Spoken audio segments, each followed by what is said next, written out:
bonjour à tous, bienvenue sur ce RDR News numéro 4. Donc après avoir vu les classements publiés, je vous propose de revenir un peu sur la météo actuelle et un état visuel de la flotte. Alors on va commencer par les ultimes. Donc là c'est la météo actuelle, hein. Donc on a les Açores ici, nous avons notre fameux anticyclone qui semble bien installé ici, qui bouge pas trop, hein. Si on fait avancer un peu la météo, vous pouvez voir qu'il est plutôt, voilà, il est quand même assez stable. Nos ultimes, on va les retrouver ici. D'accord, ils vont être à l'est, comme je vous l'avais annoncé, de cet anticyclone. Et donc, ils vont pouvoir après, en ligne, en route directe, rejoindre la Guadeloupe, hein. Donc là, maintenant, ça va être les premiers qui vont se sortir un peu de cette. Donc, qui ont fait cette aile de mouette, là, les premiers qui vont sortir un peu, s'éloigner de cet anticyclone. Après, ils n'auront plus qu'à faire avec un bon angle, au portant, route directe vers la Guadeloupe. Alors, donc on va retrouver notre flotte des ultimes.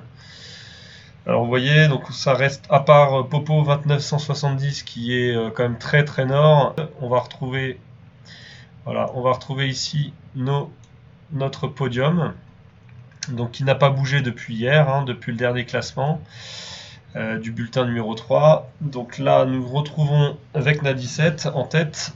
D'accord, donc Dany qui a gardé la tête, hein, depuis quelques jours, mais qui est sérieusement challengé par Fred, donc et son Musashi 29 BF. Ces deux-là n'ont pas fini de se battre, hein, parce que vous voyez, les écarts sont assez minimes. Là, on est sur une échelle de 30 000. Donc voilà, le Musashi aura un peu plus d'angle, avec Na 17 aura la vitesse pour lui, donc à voir. Les deux sont en full option, donc ça va être vraiment une bataille jusqu'au bout.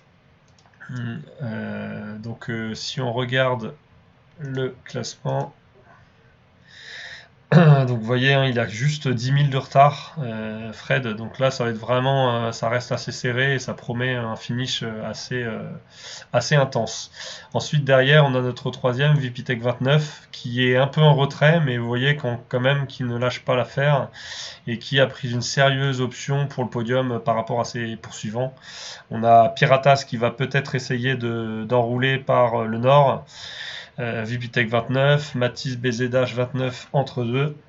On a Carinette qui est là et en train de se démener en plein cœur de cet anticyclone, et Troussanavel qui est en train d'entamer sa descente au sud. Et donc j'imagine qu'il va descendre, il va choisir de descendre le plus sud possible pour après aller choper les alizés et rejoindre au portant la Guadeloupe. Alors attention, parce que vent arrière, ça va pas être la meilleure solution possible, mais à voir ce qu'il va choisir.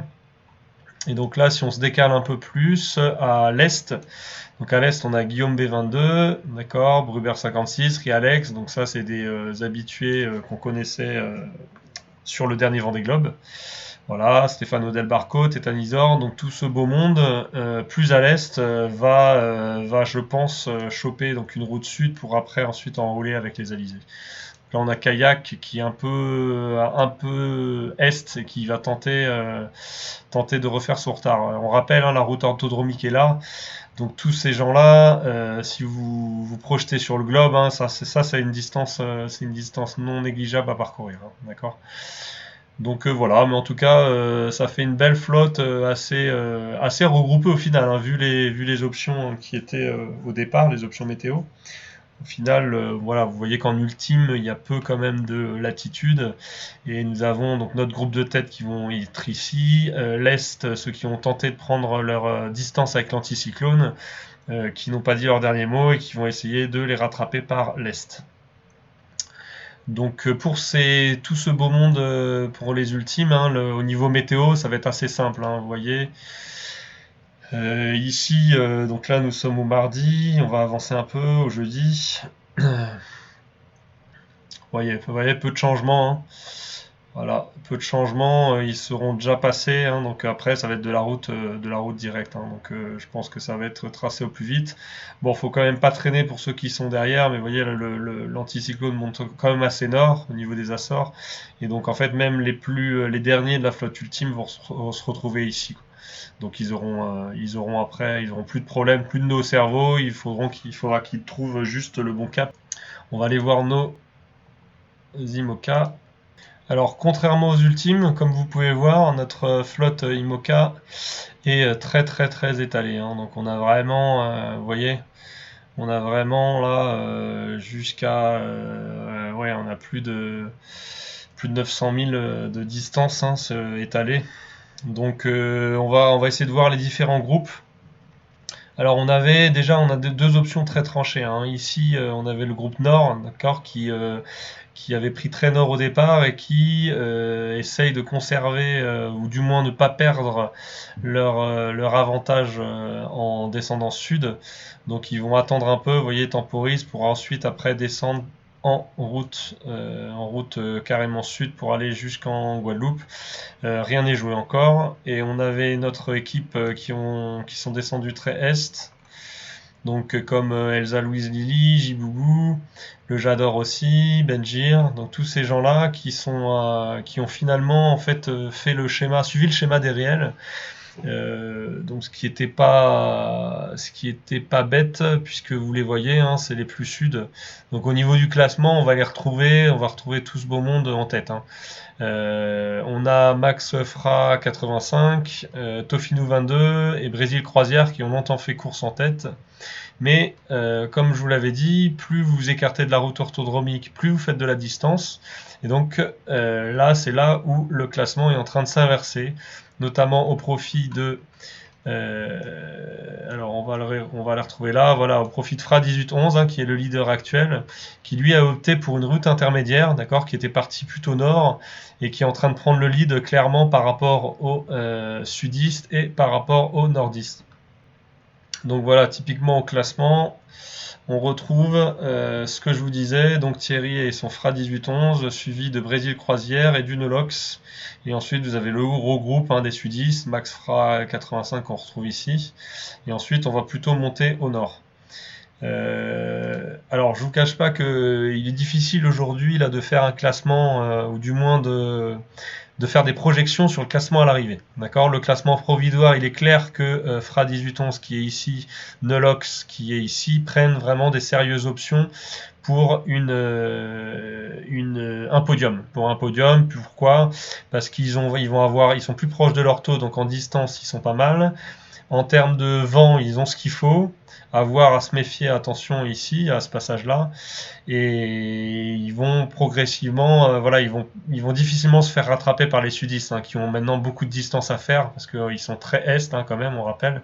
Ils ont beaucoup de distance à faire pour rallier la Guadeloupe.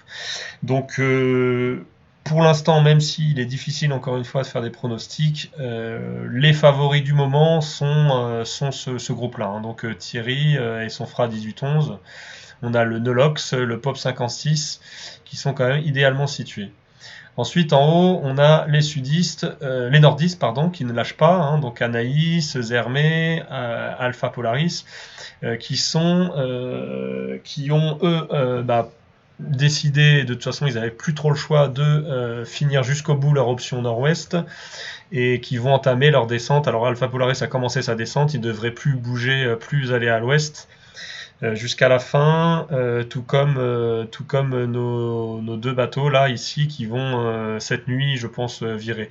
Donc ici, en fait, tout ce groupe-là, on va les retrouver demain, plus au sud, à voir s'ils croisent derrière. Vraisemblablement Fra 1811, mais en tout cas la bataille va être serrée entre ce groupe-là et ce groupe-là, hein, donc les plus sud des sudistes. Ensuite, après, dans le milieu de tableau, on va retrouver ce qu'on appelle les skippers de la route intermédiaire, donc notamment Gaël et son Galito One, Estelle et son Mademoiselle Presque, le Jean-Maille et le Rastaquaire qui sont à l'affût, et au niveau des Açores, donc assez proche du circuit des réels, on retrouve Pierre-Marie et son PM, le William Wallace, Romain 14 610. Donc voilà, donc la bataille est loin d'être finie encore pour nos IMOCA. Vous voyez qu'on n'a pas encore passé, contrairement aux ultimes, l'anticyclone des Açores qui se situe ici, d'accord. Donc deux options claires. Les nordistes vont tenter de contourner par l'ouest l'anticyclone et ils auront ensuite un angle favorable, moins de vent mais un angle favorable pour finir sur la route orthodromique. Quant aux sudistes, les sudistes, ils ont beaucoup de distance à faire, donc ils vont faire vraiment principalement de l'ouest. Éviter de serrer trop le nœud de l'anticyclone pour pas perdre en vitesse. Et donc vraisemblablement, ils vont tirer quelques bords pour arriver ensuite en Guadeloupe à grande vitesse. Donc voilà pour l'état des lieux pour le moment. On va retrouver maintenant nos classes 40. Donc maintenant, on va s'intéresser à nos deux classes 40 qui concourent. Donc on retrouve, voilà, ils sont là. Donc au nord des Açores, le Wassassa et le Eric RZH. Donc le Eric RZH qui a fait plus de distance, qui est plus sud, mais qui a une vitesse inférieure. Donc là, il fait du 10-7 par rapport à Wassassa qui lui va couvrir moins de distance et va plus vite. Donc les deux risquent de se croiser au niveau des Açores. Donc là encore une fois, il va être difficile de trouver un favori. Les deux en tout cas font une course assez propre. C'est une course difficile, le classe 40. Donc rien n'est joué encore. La route est très très très longue.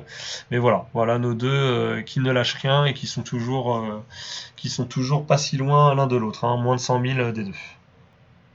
Voilà, c'est tout pour aujourd'hui. Je vous souhaite une bonne continuation pour la course. Ne lâchez rien, hein, l'anticyclone reste encore votre premier ennemi. Et ensuite ça sera beaucoup plus simple à gérer. Donc là, un conseil pour cette vidéo, suivez attentivement les mises à jour météo. Donc il y en a 4 par jour, donc minuit, 6h, midi et 18h. Suivez-les attentivement parce que la météo est très importante au niveau où toute la flotte se trouve. Voilà, donc c'était mon conseil.